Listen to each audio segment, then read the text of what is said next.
السلام علیکم viewers, natural health and beauty میں خوش آمدید۔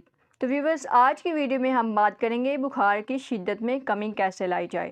تو پہلے ہم بات کرتے ہیں کہ تیز بخار ہونے کی وجہ کیا ہے۔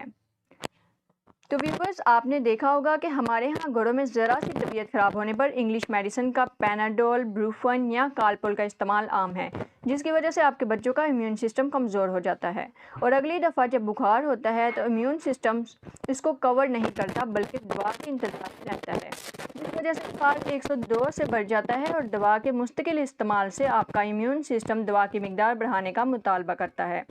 اس کی مثال ایسے لے لیجئے کہ اگر آپ معمولی جسم درد یا سر درد پر پیناڈول کی ایک گولی لیتے رہتے ہیں تو کچھ عرصہ بعد آپ کا جسم ایک گولی کو قبول نہیں کرے گا۔ وہ جسم درد جو ایک گولی سے ٹھیک ہو جاتا تھا وہ اب 2 گولیاں لینے سے ٹھیک ہوگا۔ اس کا دوسرا نقصان یہ ہوگا کہ آپ کا امیون سسٹم یعنی اینٹی باڈیز اپنا کام نہیں کریں گی، کیونکہ آپ ان کو اپنا کام کرنے ہی نہیں دیتے، جلدی سے بخار کی دوا لے لیتے ہیں۔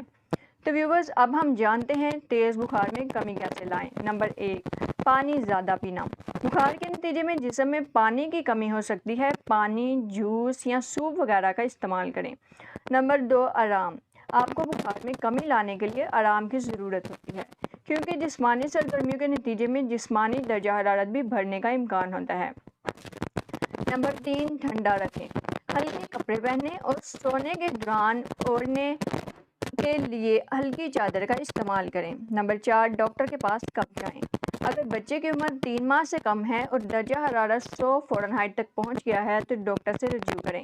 3 سے 6 ماہ کے بچوں کا جسمانی درجہ حرارت 102 فارنہائٹ پر پہنچنے پر بھی فوری طور پر ڈاکٹر سے رجوع کریں۔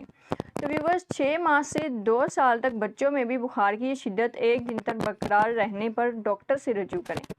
بالغ افراد 103 فارنہائٹ یا اس سے زیادہ ہونے پر فوری طور پر ڈاکٹر سے رجوع کریں، یا عام بخار 3 دن سے زیادہ رہے تو طبی امداد لی جانی چاہیے۔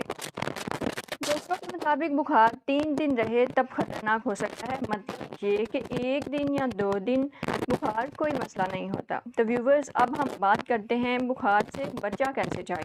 نمبر 1، اپنے ہاتھوں کو اکثر دھوئیں اور بچوں کو بھی اس کی عادت ڈالیں، خصوصاً کھانے سے پہلے اور ٹوائلٹ استعمال کرنے کے بعد۔ اسی طرح ہجوم میں رہنے یا کسی بیمار کے قریب رہنے پر بھی ہاتھ دھوئیں، جبکہ پبلک ٹرانسپورٹ کے سفر کے بعد بھی اس عادت کو اپنا لیں۔ نمبر 2، ناک، منہ یا آنکھوں کو بلا وجہ چھونے سے گریز کریں، کیونکہ یہ وائرسز اور بیکٹیریا کے جسم میں داخلے اور انفیکشن کے اہم ذرائع بنتے ہیں۔ نمبر 3، کھانستے ہوئے اپنے منہ کو ہاتھ سے ڈھانپ لیں، جبکہ چھینک آنے پر بھی ناک کو کور کرنے کی عادت اپنائیں۔ تو ویورز، مزید اچھی ویڈیوز کے لیے ہمارا channel natural health and beauty کو سبسکرائب ضرور کیجیے گا اور ویڈیو کو لائک کرنا مت بھولیے گا۔ تو ویورز، اب تک کے لیے اتنا ہی، پھر ملاقات ہوگی ایک نیو انفارمیٹیو ویڈیو کے ساتھ۔ تب تک اپنا خیال رکھیں۔